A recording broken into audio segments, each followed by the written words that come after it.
CTS 시청자 여러분 안녕하십니까? 우리 사회 이슈들을 기독교의 시선으로 들여다보는 CTS 뉴스 W 진행을 맡은 이혜훈입니다. 100세 시대의 은퇴와 노후 준비는 중요한 이슈입니다. 목회자들도 마찬가지입니다. 평생 목회 현장을 지키다 은퇴한 목회자들의 노후는 과연 평안할까요? 안타깝게도 많은 목사님들이 은퇴 후 경제적 어려움이라는 무거운 십자가를 져야 하는 것이 현실입니다. 보이지 않는 위기라고도 할 수 있는 목회자 노후 문제, 그 대안의 실체와 미래를 기독교 연합신문의 이인찬 기자와 함께 짚어보겠습니다. 인찬 기자, 어서 오세요. 안녕하십니까. 네, 교단에서 운영하고 있는 목회자 연금은 기금 고갈, 운영 부실, 여러 논란에서 자유롭지 못한 것 같습니다. 목회자들의 불안감은 그래서 커져만 가고 있는 것 같고요. 목회자 연금은 물론 국민연금조차 가입하기 어려운 그런 목사님들도 많다고 하는데 맞습니다. 목회자들에게 새로운 희망을 선사하는 의미 있는 첫걸음이 최근에 있었다고 들었습니다. 한국교회 역사상 최초로 법의 보호를 받는 목회자 퇴직연금 1호 가입자가 탄생했다는 그런 얘기인데요. 네네. 어떤 내용인지 좀 자세하게 설명해 주십시오. 예, 보통 일반 직장인들은 퇴직연금에 당연히 가입하고 계시죠. 근로자의 노후소득 보장을 위해서 회사에서 금융기관에 퇴직금을 적립을 하고 퇴직할 때 그 퇴직금을 받을 수 있도록 하는 그런 제도인데요. 바로 지난 9일 예장 백석 김동기 부총회장이 시중은행을 방문해서 목회자 신분으로 처음으로 퇴직연금에 가입을 했습니다. 이는 단순히 개인의 노후 준비를 넘어서 한국계 목회자들의 어떤 노후 보장 시스템의 패러다임 전환이라고 할까요? 그런 계기가 될 수 있는 의미가 있다라고 평가할 수 있을 것 같습니다. 그동안 목사님들은 근로기준법상 근로자가 아닌 걸로 이렇게 분류가 됐습니다. 물론 근로자는 아니죠. 성직자인 게 맞죠. 그러나 종교인 소득과세를 하면서 세금을 내게 됐고 세제 혜택을 받을 수 있는 여건이 됐음에도 퇴직연금 제도에서는 사각지대에 놓여 있었다고 할 수 있습니다. 하지만 백석총회가 목회자 퇴직연금을 추진하는 과정에서 고용노동부로부터 유권 해석을 받았습니다. 예, 목회자도 퇴직연금 제도를 활용할 수 있다라고 하는 유권 해석 내용인데요. 그 첫 발을 내디딘 셈입니다. 이번에 목회자 퇴직연금에 가입한 김동기 목사는 교단 내에서 목회자 연구위원장, 기금 조성위원장을 하고 있어서 목사님들의 그 연금, 노후를 위해서 의지가 강한 분입니다. 목회자들도 일반 국민의 한 사람이기 때문에 모든 국민이 그 4대 직역연금을 제외한 네. 그 모든 국민들이 가입할 수 있는 국민연금에는 가입하실 수 있었던 거죠. 가입할 수 있지만 네, 그러나 좀 형편이 너무 어려워서 그것조차 잘 안 못하는 되는 경우가 예. 많았고, 근데 그러고 이제 국민연금 말고 제2의 축으로 이제 맞습니다. 퇴직연금에 가입하는 길이 열렸다 이런 건데 네. 그동안은 법적으로 보장된 그 퇴직연금에도 목회자들은 제외되어 있었는데 이제 그 합법적으로 가입할 수 있는 길이 열렸다. 네. 이 얘기가 이제 핵심인 것 같습니다. 맞습니다. 그렇죠? 예. 예. 그렇다면 기존의 교단들이 운영하던 목회자 연금이라는 게 소위 은급제도 이런 네. 이름으로 있지 않았습니까? 맞습니다. 근데 그럼에도 불구하고 그 은급제도가 있다고 저희들은 알고 있는데도 또 이렇게 퇴직연금이라는 새로운 길이 필요했던 이유가 있을 것 같아요. 네, 중대형 교단들을 중심으로 이미 목회자들을 위해서 연금을 지급하는 연금재단 또는 응급재단 이런 이름으로 연금 퇴직급여 시스템이 있습니다. 다만 일부 교단들은 그 연금으로 인해서 문제가 불거지기도 했었는데요. 전문적이지도 않고 투명하지도 않는 것 때문에 불거진 문제들이었습니다. 과거 한 교단은 이 납골당 사업에 투자를 했다가 네, 수백억 기억납니다. 손실을 입었던 기억이 있습니다. 또 불법 대출에 연루돼서 관계자가 실형을 선고받기도 하고 목사님들 소중한 자산인데 수십억씩 수백억씩 기금 손실이 날 때마다 참 안타까운 걸 옆에서 지켜봐야 했었거든요. 올해 교단 총회, 매년 교단 총회 때마다 목회자 연금은 정말 뜨거운 감자인 것도 사실입니다. 예, 현행 교단의 연금 시스템으로는 기금 고갈이 우려된다라고 하는 경고도 계속 나오고 있는 상황인데요. 그렇기 때문에 젊은 목회자들, 신학생들 연금에 가입을 해야 되지만 불씨는 극에 달해 있는 상황입니다. 올해 초 목회데이터 연구소가 발표한 설문조사를 보면 목회자의 64.5%가 노후 준비를 못하고 있다. 그리고 3명 중 2명은 은퇴하면 살 집이 마땅치 않다. 라고 하는 그런 이야기도 하고 계시는데 목회자들의 노후 불안이 어제 오늘이 아니죠. 심각한 상황입니다. 그렇다면 이 백석총회가 추진하고 있는 이 연금, 기존 교단연금과 어떤 면에서 차별화가 되고 있습니까? 네, 기금이 어느 정도 규모를 갖추고 있는 기존 연금재단에 비해서 백석총회는 기금이 이제 조성을 해야 되는 그리고 규모도 작고 조성을 해야 네, 되는구나. 네. 그리고 아주 후발주자라고 할 수 있습니다. 3년 동안 다양한 연구와 준비를 해왔는데 가장 핵심적인 차이는 기금 관리의 주체가 교회 내부에서 외부의 전문 금융기관으로 옮겨졌다는 데 있습니다. 기존 교단들은 전문적인 운영을 위해서 위탁 제도를 활용하기도 했고 금융기관들을 중에서 선택해서 기금 투자를 하고 있습니다. 그런데 백석총회 모델은 근로자 퇴직급여 보장법에 근거한 퇴직연금 제도를 활용하고 있다는 것이 가장 큰 차이일 것 같습니다. 이렇게 되면 은행과 같은 전문기관이 자산을 운영하게 되고 과거와 같이 비전문 투자적인 투자로 인해서 자산을 잃어버리는 그런 일이 없게 되고 또 운영 과정도 목사님들에게 투명하게 공개되고 무엇보다 법에 따라서 원금이 보장이 됩니다.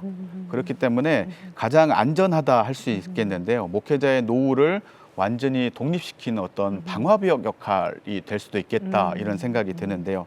이 백석총회는 아까 말씀드렸지만 2023년 12월에 고용노동부로부터 목사님들도 가입할 수 있다 유권 해석을 받았고요. 백석총회는 올해 4월에 좀 이름이 긴데 표준형 확정기여형 퇴직연금 제도 규약이라고 하는 승인을 받았습니다. 이 표준형 규약이 만들어졌기 때문에 교단 소속 목사님들은 아주 간편하게 서류 몇 가지만 준비하면 가입할 수 있는 길이 열린 것이죠. 그러니까 최소한 원금은 보장이 되고 네. 정부에 의해서 네. 그리고 이제 거기에 이제 잘하면 수익성도 그럼요. 수익금도 네. 보태질 수 있다는 거니까 상당히 바람직한 소식인 것 같습니다. 네. 목회자님들의 이제 안정적 노후를 위해서 종합적인 청사진이 필요하지 않냐 이런 얘기들이 많이 있습니다. 이번에 목회자 연금제도를 본격적으로 실시하시는 그 백석총회는 퇴직연금 이외에도 어떤 다른 대안도 준비하고 있나요? 네, 일반 우리 성도님들은 국민연금을 가입하지 않을 수 있나 이렇게 생각할 수 있겠지만 정말 많은 목사님들이 국민연금조차 가입하지 못하고 있는 실정이고 작은 교회, 농어촌 교회에서는 목사님이 교회고 목사님의 헌금이 교회 헌금인 경우가 그러니까 많기 교회에서 때문에 내야 되는 그 고용주분을 낼 수가 없는 상황이 많죠. 그렇죠. 예. 그래서 이제 백석총회 같은 경우에는 설립자 장종현 목사께서 2022년 45회 총회에서 목회자 연금을 추진하겠다고 선언을 했습니다. 왜냐하면 교단 내 목회자들의 노후를 위해서 하겠다 이런 의지였는데요. 이후 연구 과정이 있었고 기금을 조성하는 과정에 지금 있는데 그러면서 세운 전략이 투트랙입니다. 첫째는 목사님들 국가가 보증하는 기초적인 국민연금을 가입할 수 있도록 하고 교단에서 정말 어려운 분들을 지원하는 그런 방안이 먼저고요. 그리고 다음 두 번째 트랙은 법에 기반한 퇴직연금을 목사님들이 들 수 있도록 격려하고 그에 대한 그 방안들을 마련해서 돕는 지금 제도가 마련되고 법과 행정을 뛰어넘는 그런 절차적 과정들이 만들어졌기 때문에 이제 사회 안정망을 좀 어느 정도 구축할 수 있게 됐다라고 하는 의미가 있는 것 같습니다. 백석총회는 현재 약 한 700명 정도 되는 목사님들에게 국민연금을 지원할 지금 준비를 해둔 상황이고요. 이는 목회자의 보상 체계를 더 이상 특별하고 불안정한 그런 제도가 아니라 일반 사회 구성원들처럼 법적 보호도 받고 자산도 지키고 하는 그런 정상화의 의미가 있겠다라고 할 수 있겠습니다. 네. 한평생 복음을 위해 헌신한 목회자들이 은퇴 후 불안이 아닌 평안을 누릴 수 있도록 돕는 것은 한국교회 전체의 신뢰와 미래를 위한 초석이 될 것입니다. 목회자들의 노후를 지키기 위한 지혜로운 제도의 정착이 그 어느 때보다 필요한 시점입니다. 인천 기자, 오늘 감사합니다. 네, 감사합니다. 네.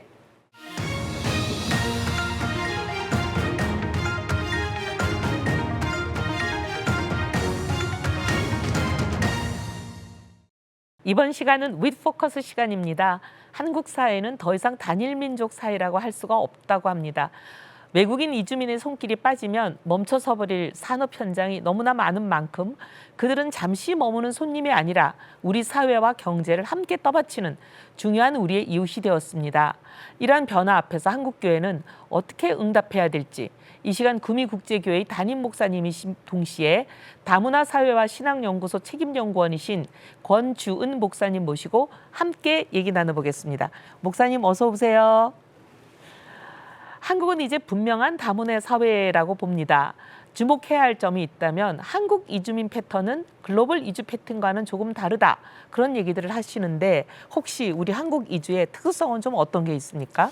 네, 맞습니다. 한국 이주 패턴은요, 또 세계 글로벌 이주 패턴과 상당히 다른 또 특수성을 보이고 있습니다. 2023년 한 해만 하더라도요, 여러 가지 자연재해로 인해서 3,200만 명 정도가 세계적으로 이주를 했고요. 또 우크라이나 전쟁 등을 통해서 수많은 난민들이 생겨나고 있죠. 이런 부분들을 생각해 본다면 전 세계적으로 기후 변화, 그리고 또 전쟁, 자연재해로 인한 비자별적 이주가 급등하고 있는 반면에 대한민국은 노동과 유학 같은 또 결혼 이주 같은 부분들, 이런 부분들을 통해서 거의 자발적 이주가 상당히 많이 이루어지고 있다는 것이 아마 세계의 이주 패턴과 다른 부분입니다. 정규 이주가 많아지고 있다는 뜻은요, 아주 좋은 현상 중에 하나인데요. 고용허가제 같은 정부 간의 협정을 통해서 송출 단계부터 또 체계적으로 관리가 되고 있기 때문에 아마 이런 부분들을 통해서 정규 체류자들의 법적 보호, 그리고 또 사회통합 프로그램 같은 부분들을 또 참여할 수 있도록 해서 한국에 안정적으로 정착할 수 있는 부분들이 또 다른 패턴이라고 할 수 있겠습니다. 네, 한국 이주의 특징은 정규 이주 중심이고 이거는 굉장히 안정적인 정착이 가능하다 이렇게 말씀을 주셨는데요. 그럼 이런 어떻게 한국 이주의 특성을 감안하면 이주민 선교의 장점이 될 수 있지 않을까 그런 생각도 드는데요. 어떠세요? 정확한 지적이신데요. 사실 한국의 정규 이주 중심 구조는요, 이주 선교와 또 신앙 공동체 형성에 매우 유리한 조건을 가지고 있습니다. 270만의 이주민들이 지금 현재 있는데요. 그중에 70만 정도가 3개월 이내 돌아가는 분들이고요. 또 200만 정도가 한국에 1년 이상 머무는 장기 체류자들인데 그중에 150만 정도가 경기 수도권에 머물고 있습니다. 이렇게 저희들이 쉽게 그분들의 지역을 파악하고 있다는 것 자체가 어떻게 보면 그분들에게 쉽게 다가갈 수 있는, 또 체계적으로 다가갈 수 있는 하나의 접촉점이 될 수 있고요. 또 이제는 한국에 머무는 시간들이 굉장히 길어졌습니다. 예전에는 3, 4, 5년 정도 머물다가 돌아갔다면 또 유학생들도 학부를 마치고 난 뒤에 본국으로 돌아가는 경우가 많았는데요. 이제는 대학원 진학률도 높아졌고 대부분 이주 노동자 그리고 또 유학생들의 한국에 머무는 시간들이 10년 이상 장기화되면서 체계적으로 이제는 제자화를 할 수 있는 아주 안정적인 선교의 변화가 일어나고 있다는 것입니다. 네, 그런 면이 있네요. 네. 근데 이렇게 정규 이주 중심 구조다 이렇게 말씀하지만 또 그 이면에는 미등록 이주민들이 또 있지 않을까요? 어느 정도 되는지, 그리고 이런 미등록 이주민들까지 포용하는 선교 모델이 필요하다. 이런 부분에 대해서 어떻게 생각하시는지요? 맞습니다. 사실 현재 한 40만 정도의 미등록 이주민들이 많아요? 한국에 머물고 있습니다. 근데 참 안타까운 것은 이들을 생각할 때 사회의 그림자처럼 있고요. 또 하나가 이제 교회가 가장 먼저 다가가야 되는 또 사회적 약자일 것입니다. 그런 부분을 통해서 본다면 어떻게 보면 이들을 위한 선교적 모델을 좀 더 특별하게 좀 접근할 필요가 있는데요. 가장 의미 있게 생각해야 되는 것이 미등록 이주민들에게 가장 시급한 것이 이제 단속에 대한 두려움과 그리고 또 의료 사각지대가 있습니다. 그리고 임금 체불 같은 경우들도 굉장히 많이 이제 노출되어 있고요. 어떻게 보면 열악한 환경에 또 취약한 어떤 생활들이 그들 가운데 있다라는 것이 가장 어려운 점인데 교회가 그런 부분에서 조금은 영적으로 또 심적으로 안정의 공간을 좀 제공해 줘야 되지 않나 싶은 생각합니다. 저는 이 부분이 만약에 교회에서 이런 부분에 있어서 조금 더 신경을 쓰지 않는다면 점점 더 미등록 이주민들의 방향은 음지로 향하게 되고요. 그러면 더 많은 위험에 노출되고 그 빈도가 높아지면 아마 그 더 많은 사건 사고들에 그들이 아마 희생될 것 같습니다. 그래서 교회가 조금은 좀 더 사회적인 부분에서도 좀 다가가야 될 필요가 있다고 생각합니다.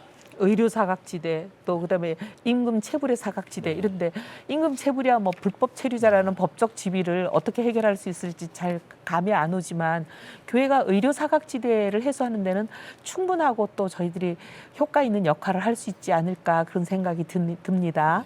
네, 무엇보다 중요한 것은 이제 그 이주민들을 향한 우리들 하나님을 믿는 사람들의 마음 자세일 것 같다는 생각이 드는데요. 이렇게 이주민 선교의 중요성이 대두되면서 여러 가지 목소리들이 또 나오고 있는 것 같아요. 기존의 한국교회 이주민 선교는 대형교회 중심, 결혼 이민자 편중, 일회성 행사 이런 한계들이 많이 지적되었었습니다. 이런 한계들을 극복하고 효과를 얻기 위해서는 어떤 변화가 필요하다고 보십니까? 네, 정말 그 변화가 필요한데요. 그동안은 시혜적인 환경들이 많았습니다. 그러니까 우리가 뭐 베풀어야 될 것 네. 같은 환경들이 많았고요. 그렇다면 그러한 관점에서 이제는 좀 상호적인 선교로 좀 변화가 필요하고, 또 하나가 대형 교회가 그동안 너무나 열심히 해주셨습니다. 그렇지만 이제는 지역 교회가 네트워크를 이뤄서 조금 더 이주민 선교에 함께 참가하는 그러한 중심으로 또 변화가 되어야 될 거고요. 이러한 부분들이 조금씩 변화되어야 될 건데, 그렇다면 이것은 하나 넓게 보자면 이주민들을 더 이상은 우리가 어떤 대상, 복음을 전해야 될 대상, 도움을 줘야 될 대상이 아니라 이제는 동료 시민, 동료 성도로서 바라보는 시각이 좀 필요하다고 생각합니다. 그렇기 위해서 가장 중요하게 시급하게 생각하는 것이, 저는 이주민들에 대한 그 평신도 리더십을 저희가 줘야 된다고 생각합니다. 그러니까 그들에게 그냥 무언가를 베푸는 것이 아니라, 그 예배 자리로만 초대하는 것이 아니라 함께 교회의 책임의 자리로 올 수 있도록, 이제 시간이 좀 지나면 이주민 이제 집사님, 이주민 권사님, 조금 더 이제 시간이 지나서 이주민 장로님까지 나타난다면 교회의 책임의 자리, 운영의 자리까지 함께 할 때 정말 우리 사회의 동료가 되지 않을까라는 생각을 해봅니다. 네, 정말 공감되는 중요한 얘기인 것 같습니다. 목사님께서는 이주민들의 좋은 친구로 오랫동안 사역해 오셨잖아요. 이주민 선교 사역 얼마나 하셨는지.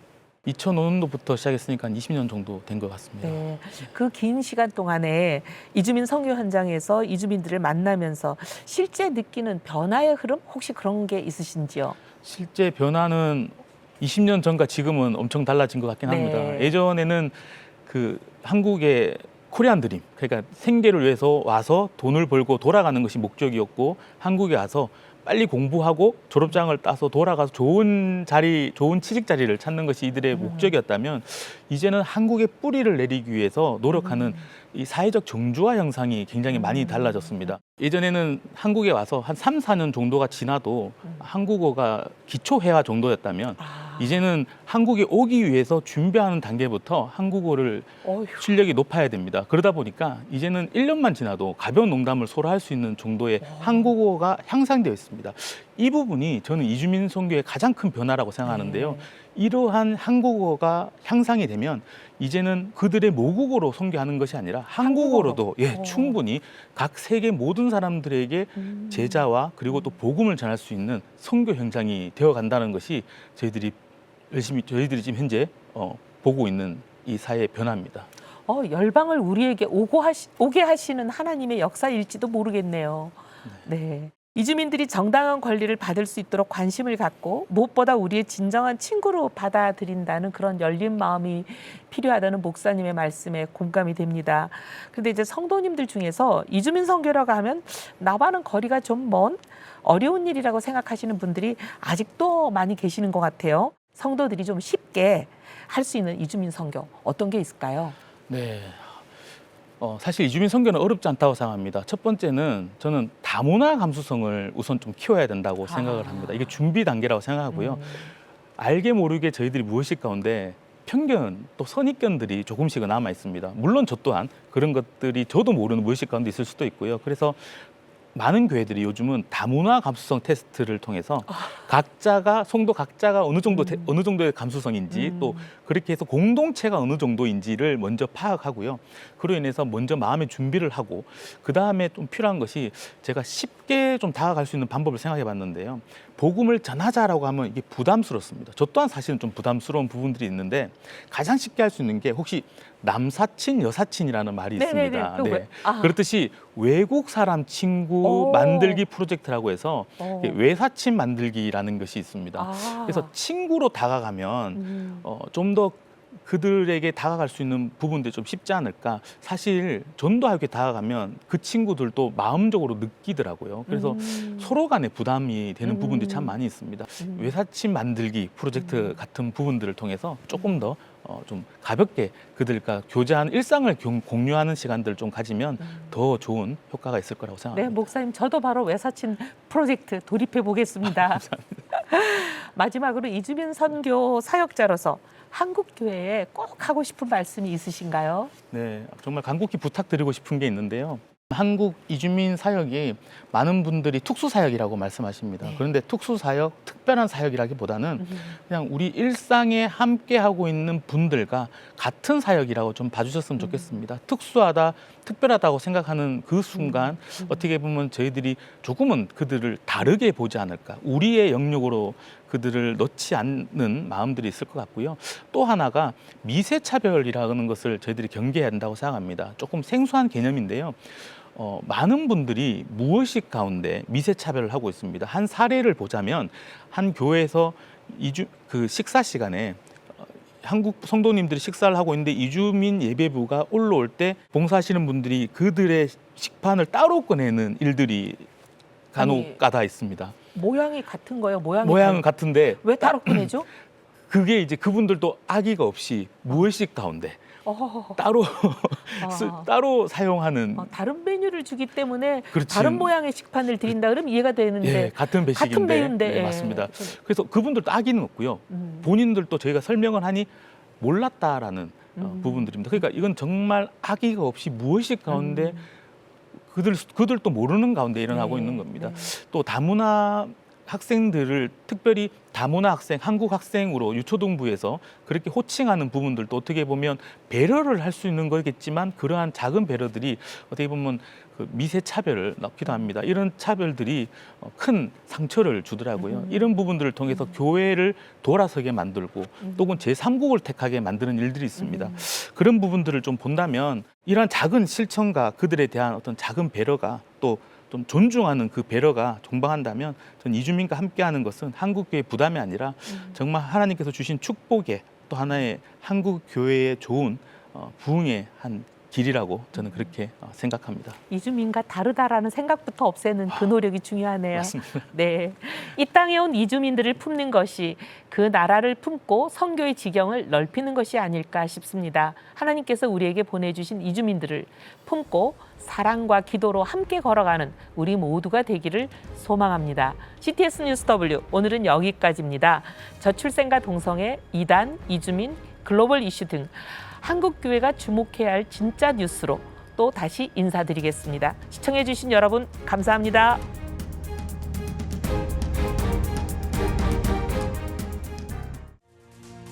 지금 한국 교회는 복음의 능력이 필요합니다.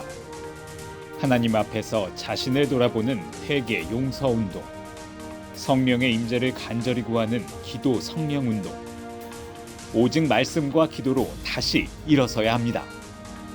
한국 교회가 복음의 능력을 회복할 때 나라와 민족을 살리고 다음 세대가 믿음으로 바로 설 것입니다. 예수 그리스도의 생명의 복음으로 하나 되는 한국 교회. 개혁주의 생명신학이 예수 생명의 마중물이 되겠습니다. 이 캠페인은 기독교대학의 글로벌 리더 백석대학교와 백석총회가 함께합니다.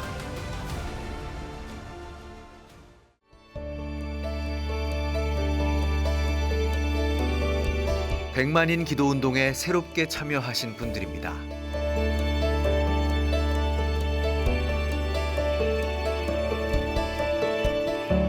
백만인 기도운동을 통해 보내주신 후원금은 국내는 물론 전 세계를 향한 CTS의 영상 선교 사역을 위해 소중하게 쓰이고 있습니다.